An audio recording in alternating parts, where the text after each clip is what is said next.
Bismillah. Kışında жылуу, жайында салкын боло турган үй курайын дейсизби? Анда сизге размери 30 га 20-60 болгон полистирол бетонду сунуштаймын. Жамгыр жана карга чыдамдуулугу жогору. D400 маркада иштеп чыгарылат. Жана 2 этажга курганга жарайт. Салмагы 18 кг. Жеткери берүү жолдору каралган. Экранда номерлерин калтырамын, чалып, байланышып, толугураак маалымат алсаңыздар болот.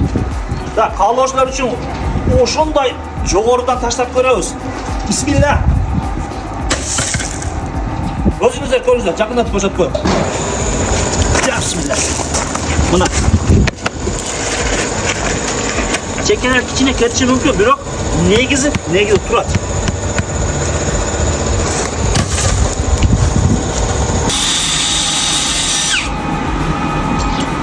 Bismillah.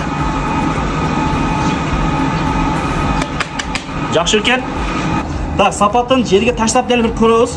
Bismillah. Ya Allah. Мына. Өтө түз, жеңил. Көрдүңүздөрбү?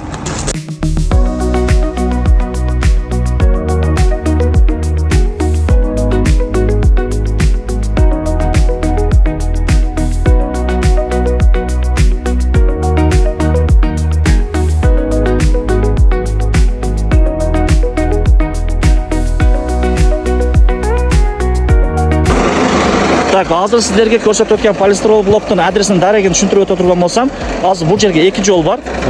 Киев айылын көп адам жакшы билет, Масадан айылы.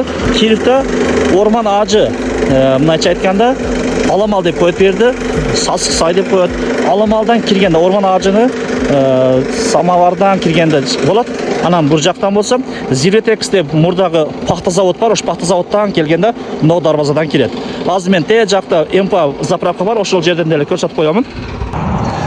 Так, мен сиздерге азыр биринчи адресин кириш жолун айтайын. Тиякта Масадан айылы бар. Манас шаарынан Масадан айылы. Масадан айылынан Ош Бишкек жолуна келгенде светофордан Киев жакка жүргөндө, буякта орман ажы чайканасы бар. Ошол жерден киргенде те жактагы тамдын астында. Ошол жерде. Биринчи адрес. Азыр болсо экинчи адреси дагы көрсөтөмүн. Так, бул болсо экинчи адресибиз. Так, Манас шаарынан келгенде Дөмөр Масадан айылы, биринчи светофор. Светофор бар. Же болсо Сузак Жалалабад Курговойдан Ош жакка карай жүргөндө, биринчи светофордон кийин мына МП заправка келет. Ошол заправканын тушундагы Зирветекс. Ушул жолдон кирип барсаңыздар, табасыңар.